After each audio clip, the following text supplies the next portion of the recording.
So, Super Mario Sunshine. What is there to say about this episode? Well, first off, the gameplay total was 33 gigabytes, with I think I clocked in at around 46 hours total, if I recall.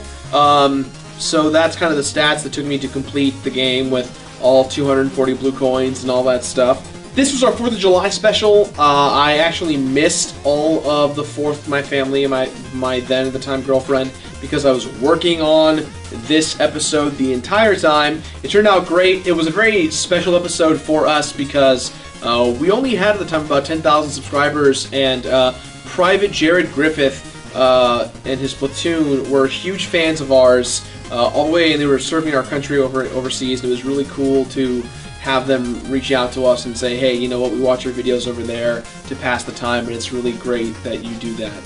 So some fun changes to this episode. We got flagged for MC Hammer music, so we're going to try our best to see how that turns out.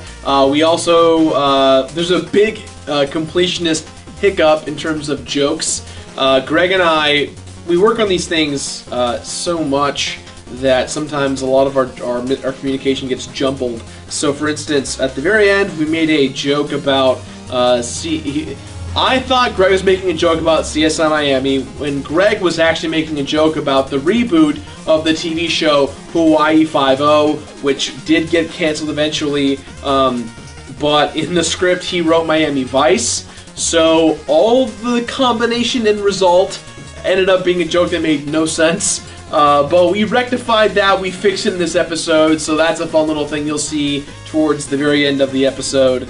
My opinion on Mario Sunshine still is the same after playing it so far long ago. I replayed it recently just for this discussion, and I still think the game, my opinions are valid. I still think that the camera is a little wonky, and the flood is a hit and miss kind of thing, but you'll see in this week's episode of what I think of the game. So thank you guys again for supporting us. I'm on week 2 of my vacation, and I hope you guys enjoy this episode of The Completionist, Super Mario Sunshine.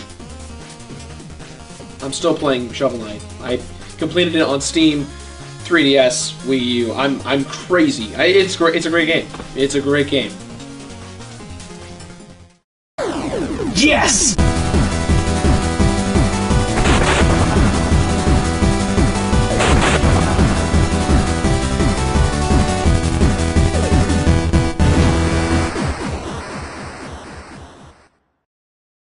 Super Mario Sunshine! Welcome to a brand new episode of The Completionist, and for you guys here in the States, happy 4th of July. Now, I get letters from all across the country, and I got one recently that I couldn't ignore. It was fantastic, near and dear to my heart. It's from Private First Class Jared Griffith and his platoon, Platoon 13 Bravo, overseas. And they're defending our country, and they're not here right now with us in the States, and I was so honored and blessed and humbled by all of the awesome things they had to say about the show. They watch it each and every week they can, and I had to give back, and so what I did was I wrote back to them and I said, let me review a game that you guys want to see me review, and they wrote back to me, and so this is it. I'm reviewing a game in honor of them, in honor of our country, and I've never played this game. I heard it's a fantastic game. I have high hopes. So let's go ahead and go for the adventure, guys. Super Mario Sunshine. Well, from what I can tell you, this game looks like it was a great attempt at a follow-up to Mario 64. I say great attempt because Mario 64 is a golden classic of a game. But Beardman, why didn't Nintendo just create a direct sequel to Mario 64? Why are you collecting shine sprites instead of stars? Blue coins! Greg, are you alright? Blue coins! Well, I've never played it, so let's take this adventure together. Blue coins!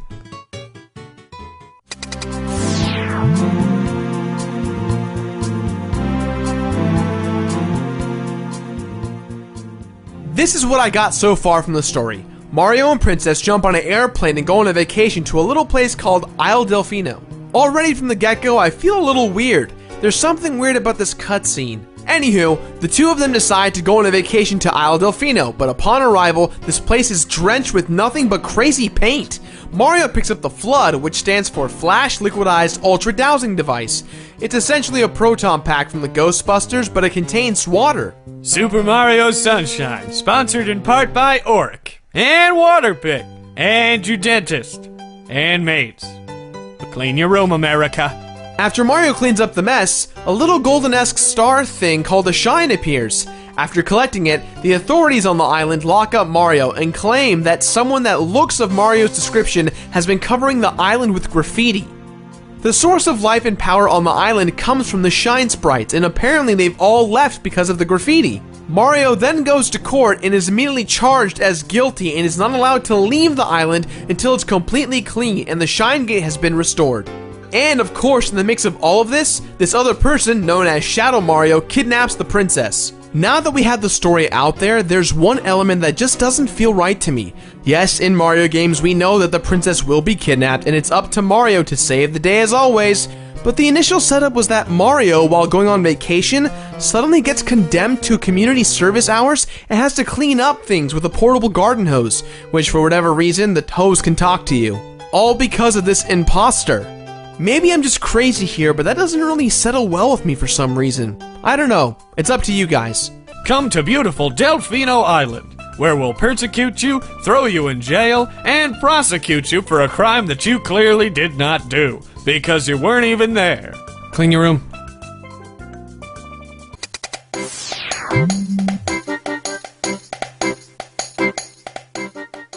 At this point on the Nintendo GameCube, nothing has really pushed the benchmark like Sunshine.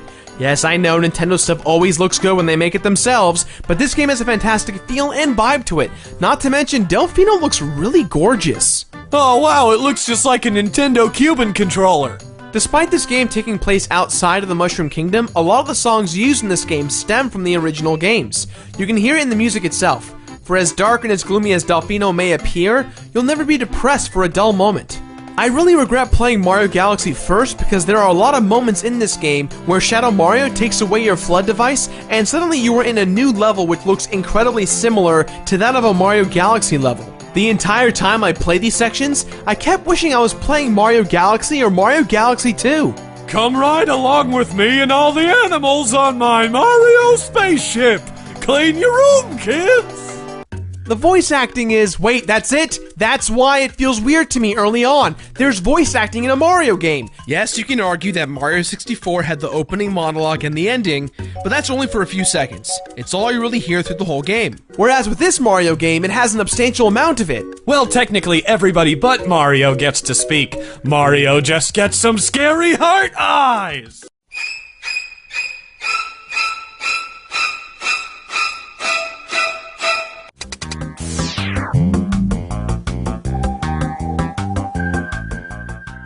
Nintendo really did a good job transferring the feel from Mario 64 into this game, and this move would move on to be better even in Mario Galaxy 1 and 2.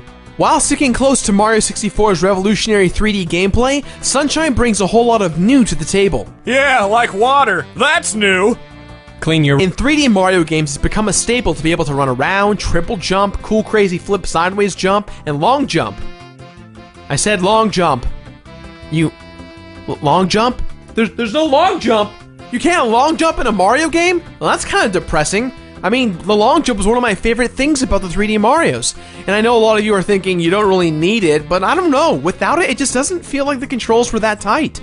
Your primary goal in Mario Sunshine is to travel to different sections of Delfino Plaza that have been tainted with graffiti. These sections turn into action-adventure platforming stages that have a total of 11 Sunshine sprites. 8 from the main level, 1 from the 100 coin challenge, and 2 from secret challenges in the level. The plaza itself and some of the other main stages have sprites in them as well, so make sure you clean up the graffiti and help out as many of the town folks as you can, even if they just want this damn fruit.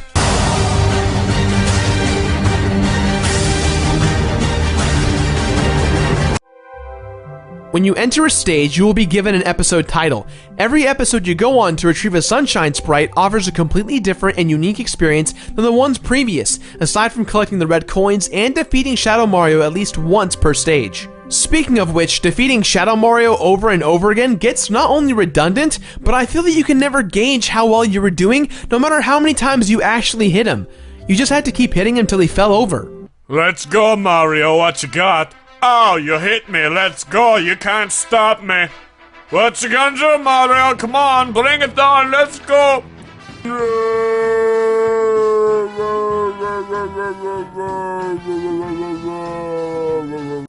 The flood dynamic at first was incredibly annoying, but as the game went on, I actually grew to love it. I got better and better with each use of it. It added another layer of fun and challenge. Not to mention you can dance like MC Hammer. Stop! Hammer time!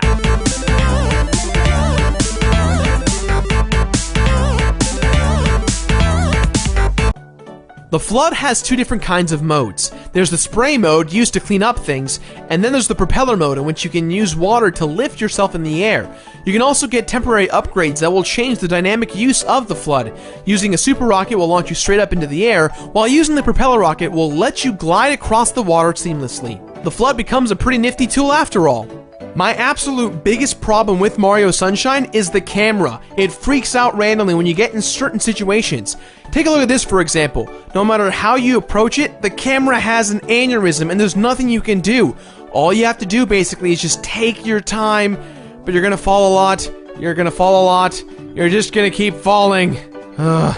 While it is weird to hang out with the folks of Delfino, it's even weirder that Yoshi's in this game. Don't get me wrong, I love Yoshi, but you only really use him less than a handful of times. It's great that he's in this game, but he only gets into it for a little bit. And this is the first time we see Mario riding Yoshi in a 3D environment, and the animation looks a little bit as if he's humping Yoshi. Why do we keep finding games in which characters hump things all the time? Hey, it's been in the last 3 Nintendo games we reviewed. I'm just making observations at this point. You'll notice that there are blue coins scattered around all the levels. When you collect them, your counter will go up by 1 and you'll be asked to save your game. What do these blue coins do? Well, you can use these blue coins as currency in order to buy more shines. The reality of it is that there's actually 240 blue coins in the game. Oh god, 240. A completionist nightmare. It's gotta be cakewalk, right? And of course you got your boss fights, which are always fun and challenging. Nintendo always brings innovation when it comes to boss battles, and this is no exception. Hey, even King Boo, King of the Boos makes a return in this game, and the fight is way different than before.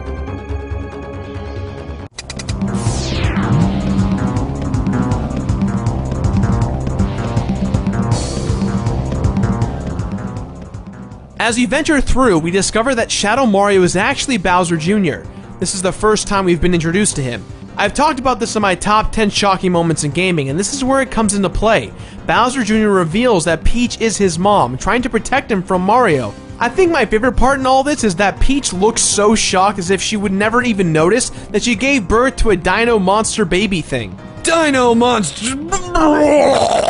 After you've defeated Shadow Mario numerous times and you've collected at least 50 Shine Sprites, you can now go to Corona Mountain and do what Mario does best, save the day. After Mario does his thing, Bowser reveals to his son that Peach is not really his mother after all. Bowser Jr. admits that it's not true, but that thought is still stuck in my head. All kinds of weird and different thoughts coming from this game for me.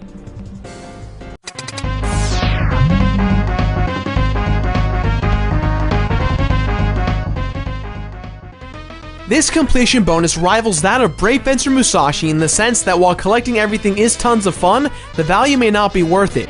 In order to complete this game, you need to have collected all 120 Sunshine Sprites. But for those of you out there who love math, you'll realize too that you need to collect all the 240 blue coins as well, which means you have a lot of completing to do. And the sad thing is that the only benefit you get from completing this game is that ending screen is different.